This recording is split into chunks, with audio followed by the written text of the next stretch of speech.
The Science of Memory and the Art of Forgetting. Chapter 1, How Your Memory Works. So I decided to take a break from my gig as a novelist to write this nonfiction book because I've been talking about Alzheimer's using Still Alice as a vehicle for that conversation for over a decade, trying to help folks understand what it feels like to have Alzheimer's and to recognize what those symptoms of dementia are. But what I found was over and over is that everybody over the age of 40, certainly over 50, 60, 70, they think that all kinds of forgetting mean they have Alzheimer's. So these folks would corner me in the ladies' room or wait to the end of the book signing line and sort of confess to me what's going on in their lives and looking almost for a diagnosis in this very conversation. And so they'd say things to me like, well, I'm always forgetting names, and if I don't write down what I have to do later, I won't remember to do it, and I'm always walking into the kitchen and I don't know why I'm in there. And so these people are panicked and afraid and stressed out and really ashamed of these moments of forgetting, which are actually totally normal. There are so many misconceptions with respect to memory. I think the biggest one in a nutshell has to do with the notion that people think that memory is supposed to be perfect, that our brains are supposed to remember everything that it encounters. And this simply isn't true. Our brains are not designed to remember people's names, to do something later, or to catalog everything we encounter. Even people who have phenomenal memories, people who are considered memory champions, will forget the things that human brains forget. So for example, Akira Haraguchi, a retired engineer from Japan, decided that he wanted to memorize pi to as many digits as he could. And he was 69 years old when he decided he wanted to do this. He memorized pi, a non-repeating patternless number, to over 111,000 digits because he wanted to. This is amazing. And he's not a mathematical savant. He's not a genius, but he has a healthy human brain. And because he knows techniques that pair storytelling and meaning and visualization with all of those numbers, he's able to do this magical thing. But he also forgot his wife's birthday one year, and he can forget why he's in his living room. So we, as human beings, have to accept a certain amount of forgetting in our lives. So memory is not a war in your brain between remembering the good guy and forgetting the bad guy. I think that a lot of us have that conception of what memory is. Human memory is amazing, and it's fallible. Neurologically speaking, what even is a memory?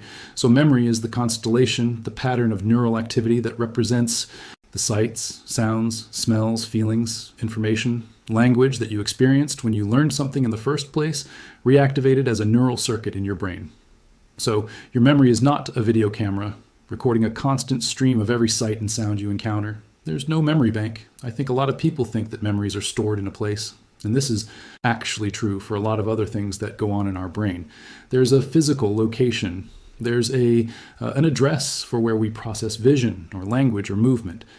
But memory is different. It's not in a file cabinet. It's not a DVD menu. Memory is located throughout your brain and all of the disparate places that are involved in what that memory consists of. So if I'm thinking of the sight and sound of Mickey Mouse, I'll have neurons in the back of my head. That's my occipital cortex. My visual cortex will be activated. Those represent what Mickey Mouse looks like. But the sound of Mickey Mouse is located somewhere else. That's in my auditory cortex. And so the circuit, the memory, will involve the activation of neurons in those very different places. But that's the memory of what Mickey Mouse looks and sounds like for me. Your hippocampus is your memory weaver. This is the part of your brain that binds all of those disparate elements of what will become a singular pattern of neural activity, what will become a memory. So it links together the sights, the sounds, the smells, the feelings, the language, the information, so that they become connected into a neural circuit. The hippocampus is a part of your brain that is essential for the formation of any new memories that you will later consciously be able to retrieve. And when you are recalling a memory, when you are recognizing something that you know, your brain is being activated in a similar manner to what it was when you actually experienced the information or learned the information in the first place. So the pattern of neural activity is based on what you paid attention to and learned in the first place. It will be recalled again. It will be reactivated. So how do we know where memory is in the brain? How do we know that it's activated really all over your brain? We know this through brain imaging studies, through functional MRI studies. So if I were to put you in a brain scanner and I were to show you while you're in there the sight and sound of Mickey Mouse and your brain is lighting up in specific areas of your brain, I take the image away and then I ask you to remember, maybe 5 minutes later, ask you to remember that picture. The neuroiming will light up in different parts of your brain at first while it's searching. And then when you say, I've got it, your brain activity has landed on the exact same places in your brain that were lit up and activated when you were actually looking at the photo. So there are 4 basic steps in creating a memory. The first is called encoding. This means that your brain takes all of the sights, the sounds, the smells, the tastes, the feelings, the information of what you learned or experienced, and translates that into neurological language. The second step is called consolidation. Here, your brain links together all of the previously unrelated neural activity and connects them into a pattern of associated connections, a sort of neural circuit that can live for decades.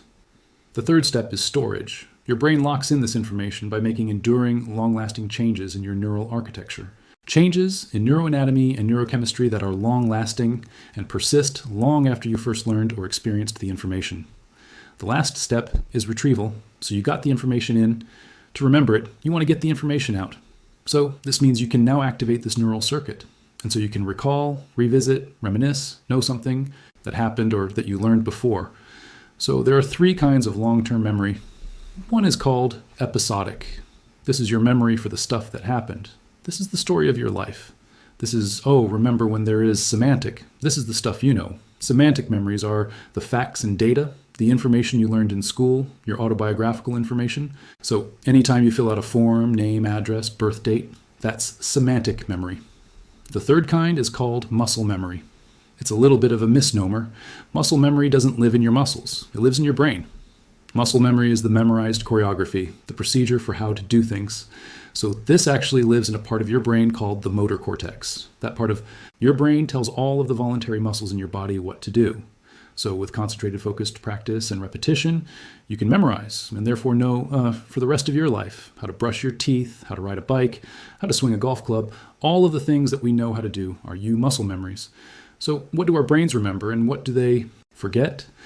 Our human brains are pretty phenomenal at remembering what is meaningful, emotional, surprising, or new, and what's repeated. They're pretty bad at remembering what's same old, been there, done that, not emotional, not repeated.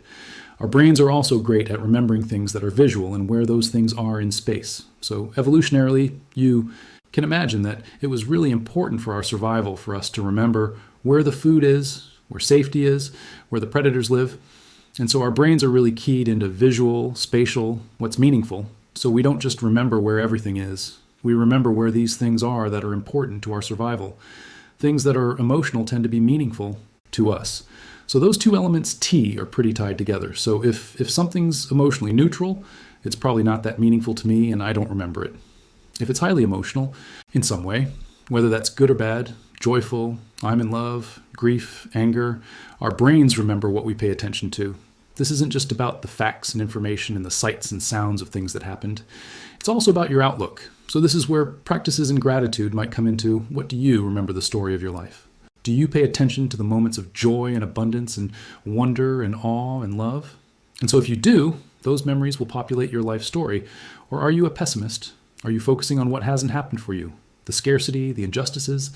If that's what you focus on, your memories will be populated with the doom and gloom and the lack. One of my favorite studies with respect to meaning and memory has to do with taxi drivers.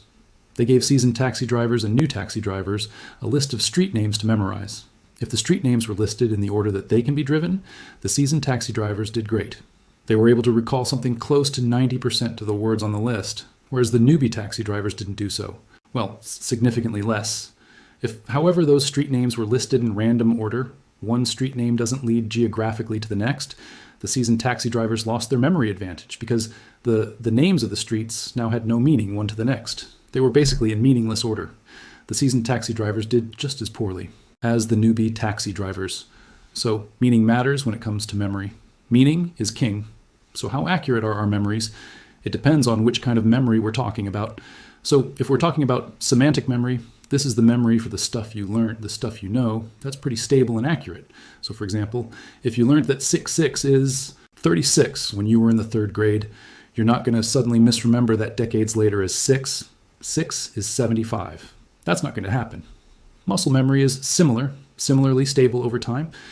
So this is where the expression just like riding a bike comes in, right? So if you learn to brush your teeth or ride a bike or how to type, you're not going to forget how to do those things. And in fact, you cannot ride a bike for decades and then get back on the bike, and your brain will remember the choreography. You'll get on the bike and ride. Episodic memory is a little different. So again, episodic memory is your memory for the stuff that happened. That's a little strange. It turns out that every time we recall a memory for something that happened, we have the opportunity to change it, often not consciously. When we recall a memory for something that happened, we might add a detail. We might leave a detail out. If somebody else experienced the same event, they might add some information that we agree with. And so we'll add that to our memory. Maybe it's decades later and we're an adult and the memories from childhood and we've had time to accumulate wisdom and a different perspective and we've maybe forgiven the culprit in that event, or we have a different worldview and so we shape it a little differently. Our mood and our outlook is different today than it was when you were younger. We're also, as human beings, natural-born storytellers. So if there are pieces of information missing in my story, or if there's a way I can embellish and make the story better, make it sound good, give it a nice beginning, middle, and end, I might supply that, not knowing that I'm consciously lying. I'm just providing information that makes sense to tell you the story of what happened. Here's the weird thing that happens. If we've revised the memory for what happened in any way whatsoever, when we recall it, we store this version, this 2.0 version of the memory, over the old version in our brain, so it overwrites the original. It's like hitting save in Microsoft Word. So you can imagine that with each retelling, the memory for what happened has the possibility of drifting further and further away from what you actually paid attention to, and store it as memory to begin with. Sort of like the telephone game, right? So with each telling, it might change a little bit, and then I will store that story in my brain as if it were the memory that the slice of reality that I actually experienced. I won't actually know what really happened and what didn't happen. And this is called confabulation. So there's another kind of memory called prospective memory. This is your memory for your future you. This is your brain's to-do list. This is your, sometime in the future I need to remember to do the following.